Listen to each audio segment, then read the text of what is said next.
Coucou, bonjour à toutes, j'espère que vous allez bien, j'espère que vous vous portez bien. Comment se passent vos préparatifs de Ramadan? Pour moi, c'est mon deuxième jour et cette fois-ci, je vais vous présenter des plats sucrés et ce seront des plats traditionnels marocains.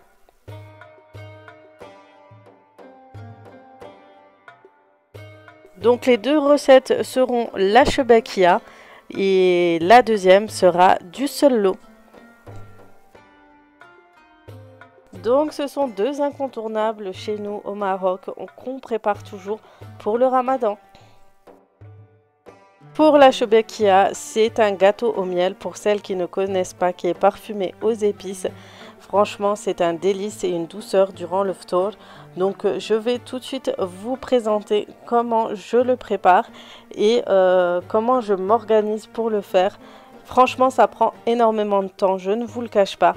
Et je vous mettrai aussi les liens en barre d'infos de tous les ingrédients que vous devez avoir.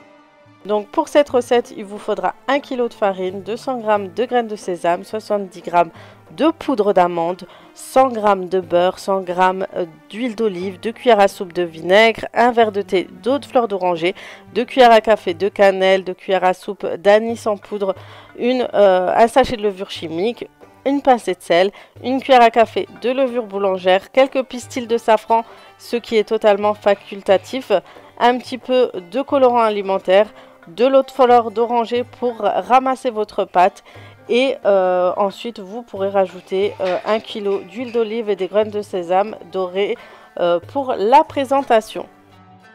En premier, je m'occupe des graines de sésame, donc je les laisse dorer sur une poêle, je les surveille bien sûr et je touille avec une cuillère en bois. Il faut vraiment faire très attention et ne pas les brûler. Une fois qu'ils sont bien dorés, vous les faites moudre soit dans une machine spéciale et si vous avez un Thermomix, vous pouvez le faire à la vitesse 10 pendant 30 secondes et vérifier si ça suffit. Je mets le tout dans une grande assiette creuse. Ensuite, je rajoute l'amande en poudre.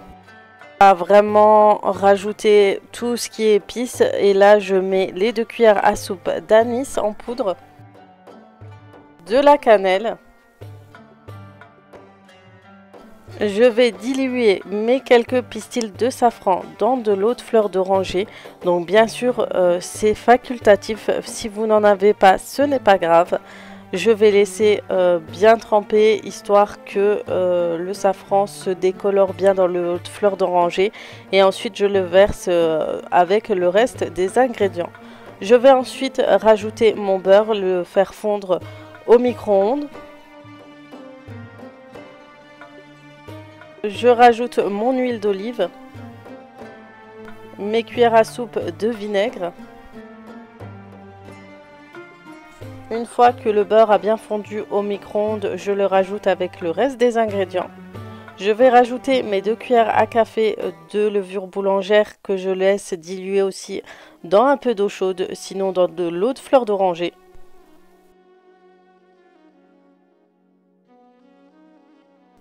Je rajoute une pincée de sel.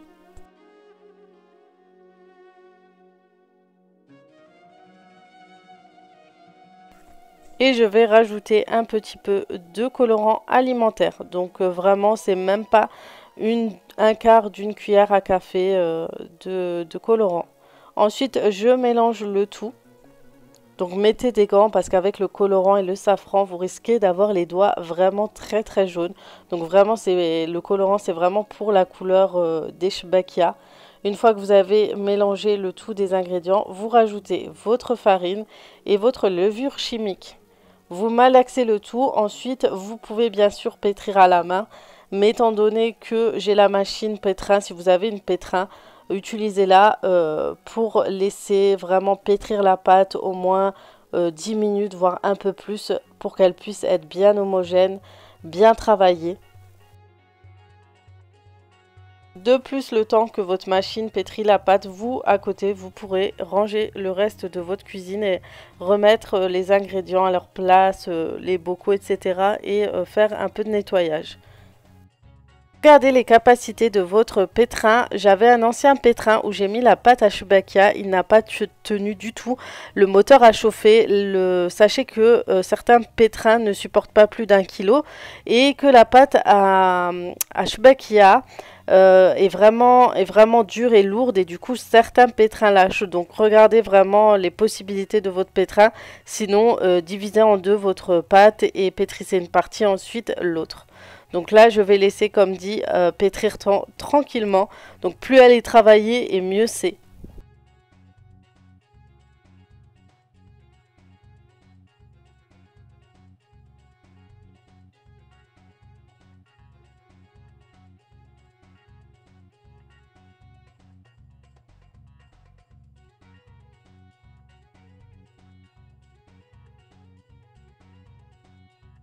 Le temps que votre machine pétrisse votre pâte, vous pourrez, comme dit, travailler autre chose, faire autre chose tout simplement, ou ranger votre cuisine et remettre les ingrédients à leur place, vu que par la suite, vous n'aurez plus besoin de certaines choses.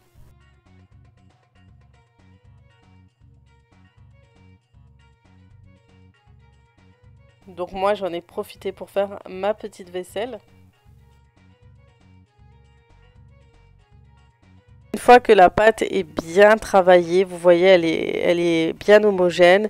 Je vais la diviser en plusieurs parties, faire des petits ronds et ensuite les mettre dans des sachets de congélation et les mettre au frais et les laisser reposer ainsi 15 à 20 minutes.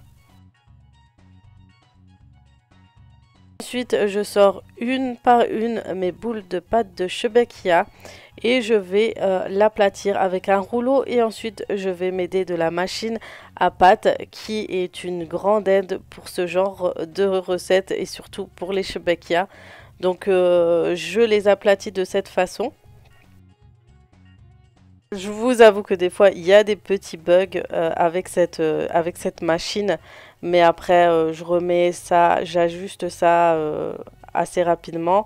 J'aplatis, je prends les morceaux qui ne sont pas bien passés, je les mets de côté. Je les raplatirai ensuite par la suite. Et ensuite, je repasse juste un petit coup de rouleau et j'utilise ce petit emporte-pièce spécial Chewbacca que j'avais trouvé au marché pour former mes Chewbacca. J'avais un rouleau, mais mes filles se sont amusées à jouer avec la pâte à modeler, etc. Je ne le retrouve plus. Du coup, j'ai dû me débrouiller juste avec ce petit emporte-pièce. Mais je vous avoue que c'est quand même très simple à faire avec celui-ci. Ça évite de faire tout le tracé, etc. Donc voilà, je m'en sors pas mal. Je sais que pour les formes de Chewbacca, pas mal vont me dire mais comment tu fais ou autre. Donc je vous avoue que quand on reprend la main, déjà au bout de... Là ça fait 2 ans que j'ai pas fait de Chewbacca. J'ai du mal. Au début, on a beaucoup de mal quand on reprend la recette, etc. Même la première fois qu'on les fait, c'est une catastrophe. Je vous avoue qu'au début, je faisais des formes, mais vraiment, ça ressemblait à rien. Mais au fur et à mesure du temps, vous arrivez à vous habituer, à vous former pour les faire.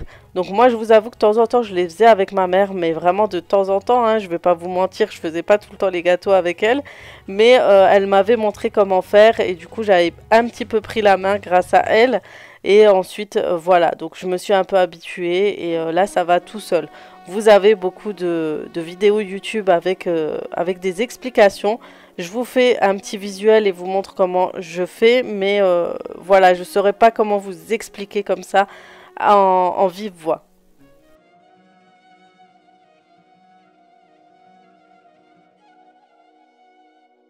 Donc je voulais un peu vous montrer encore une dernière fois comment je faisais, mais vraiment les explications, désolé les filles, peut-être une prochaine fois quand je le filmerai et voilà.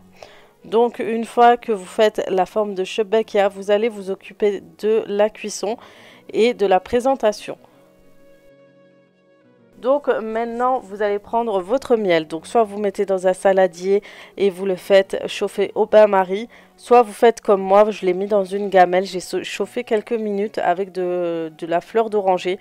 Donc il vous faut à peu près 1 à 2 cuillères à soupe de fleur d'oranger. Vous mélangez avec une cuillère en bois et vraiment faites attention jusqu'à qu'elle soit liquide et vous éteignez.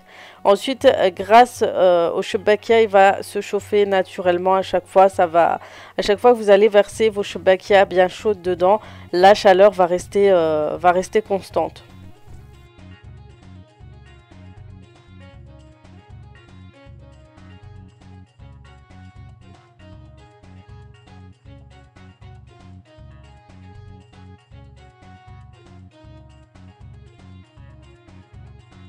Vous vous aidez bien sûr d'une friteuse si vous en avez.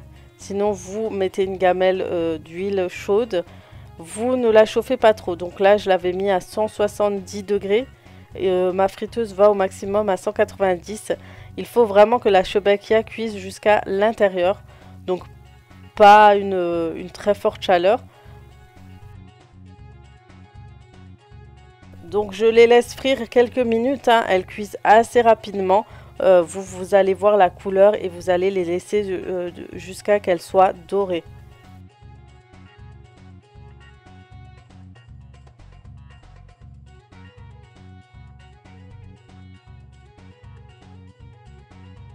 À peu près la couleur qu'elles doivent avoir, vous laissez quelques minutes sur le grill et ensuite vous les versez bien chaudes dans le miel, le mélange de miel et d'autres fleurs d'oranger.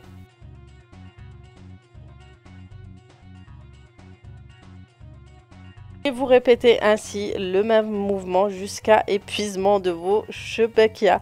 Donc 1 kg, ça fait énorme, mais franchement, c'est juste topissime pour tout le mois du Ramadan. Et vous pourrez le proposer à votre voisinage, surtout durant ce confinement. Ça sera un petit moment de partage et de convivialité. Même si on ne pourra inviter personne. Vous pouvez les partager tout simplement pour garder un lien avec votre entourage. Donc une petite idée et astuce pour avoir un petit moment avec votre mari. Pourquoi pas l'intégrer durant la préparation de vos Shebekya. Donc une personne qui s'occupe de la cuisson et l'autre de faire la forme des Shebekya. Après pour le miel, vous pouvez vous entraider. Lui par exemple va mettre les Shebekya dans le miel. Une fois qu'il les a remis dans le passoire, moi, je vais parsemer 2 graines de sésame. Les graines de sésame que vous parsemez, elles seront encore meilleures si vous les faites griller à la poêle aussi. J'ai oublié de vous le préciser, mais vraiment, ça donne un petit goût en plus à vos Shebekya.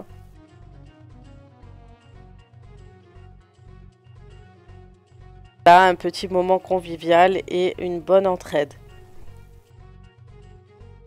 Et oui, la dernière fois, je l'ai aidé à bricoler. Lui, aujourd'hui, il m'aide à pâtisser. Donc voilà comment se présente la préparation. Donc on laisse les Shebekya dans le miel. Ensuite, on les remet dans la passoire et on les parsème de graines de sésame. Et une fois qu'on a terminé avec la Shebekya, on va commencer avec la recette du selou ousfouf. Cette spécialité marocaine qu'on pourra déguster à la petite cuillère en famille devant un bon thé. Ou le matin avant le début du jeûne. Cette recette, il vous faudra 400 g de farine, 150 g de flocons d'avoine, 250 g de sésame grillé, 250 g d'amandes grillées, 2 verres de sucre glace, 4 cuillères à soupe de miel, 2 cuillères à soupe d'anis, 1 cuillère à soupe de fenouil, 200 g de beurre fondu et ce sera tout. Normalement, vous pourrez rajouter aussi 250 g de cacahuètes grillées si vous en avez. La recette est simple, mais la préparation est très longue. Donc il faudra torréfier la farine que vous mettez dans une plaque allant au four et qu'il faudra surveiller. Vous faites pareil avec le flocon d'avoine. Vous en profitez aussi pour mettre les amandes à griller dans le four aussi. Et vous allez griller à la poêle aussi les graines de sésame. Donc tout ça sera vraiment à vérifier et à surveiller pour éviter de tout griller ou brûler. Que les graines de sésame ont bien grillé, je vais les moudre pareil comme la Shebekya au Thermomix. Je vais le mixer avec le sucre glace. Donc je vais mettre une partie, le reste je le ferai moudre avec les amandes grillées. pour moudre au Thermomix, c'est vraiment la vitesse 10. Essayez au maximum de le laisser mixer jusqu'à 1 minute. Si vous voyez que c'est vraiment très mal moulu. Entre-temps, je vérifie assez souvent la farine pour voir si elle a blondi. Donc vraiment la farine pour voir si elle a bien torréfié. C'est que vous la verrez toute dorée, presque comme la couleur du graine de sésame. Et pareil pour les flocons d'avoine. Je réserve de côté les graines de sésame. Et ensuite, je vais prendre les amandes grillées et je vais faire pareil. Je vais les moudre au Thermomix avec le sucre glace. Et vous voyez, je vérifie à chaque fois la cuisson de la farine. Donc là, je vais moudre aussi le flocon d'avoine. Donc pareil que les graines de sésame, vous faites vitesse 10, à peu près 20 à 30 secondes.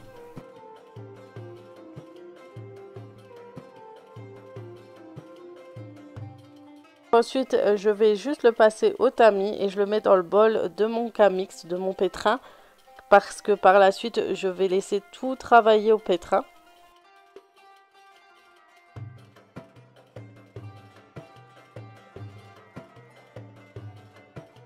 Je vais aussi moudre par la suite mes amandes grillées. Donc je vais en garder quelques-unes pour les concasser. Le reste, je vais les moudre avec le sucre glace. Petite parenthèse, faites pas attention à l'état de ma plaque de cuisson. Vraiment, mon four est un peu vieux. Même après avoir passé tous les produits, etc. pour nettoyer, c'est une catastrophe. C'est pour ça que j'utilise souvent en général du papier alu pour le recouvrir. Vraiment hâte d'avoir un nouveau four. Vous savez pas à quel point, surtout en cette période de Ramadan, j'en aurai énormément besoin. Parce qu'il a tendance à faire des bruits très bizarres et je sens qu'il va me laisser tomber. On rajoute les amandes avec les graines de sésame. On va mélanger le tout avec une cuillère en bois, c'est plus simple.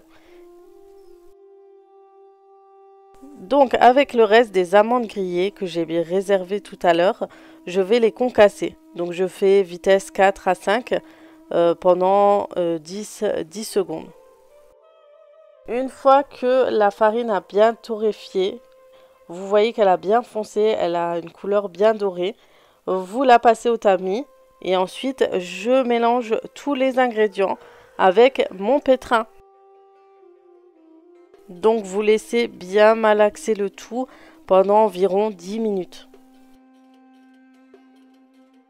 Une fois que les 10 minutes sont passées, vous rajoutez entre-temps les autres ingrédients, l'anis et la fenouil.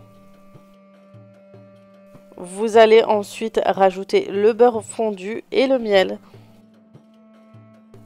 Et vous allez continuer à malaxer ainsi pendant encore 10 minutes. Alors pourquoi autant de travail pour malaxer tous les ingrédients? C'est déjà pour qu'ils se mélangent entre eux, mais aussi parce que pendant que le sésame et l'amande est bien chaude, en fait le gras se ressort à chaque fois que la machine travaille en fait toute la poudre d'amande et la poudre de sésame.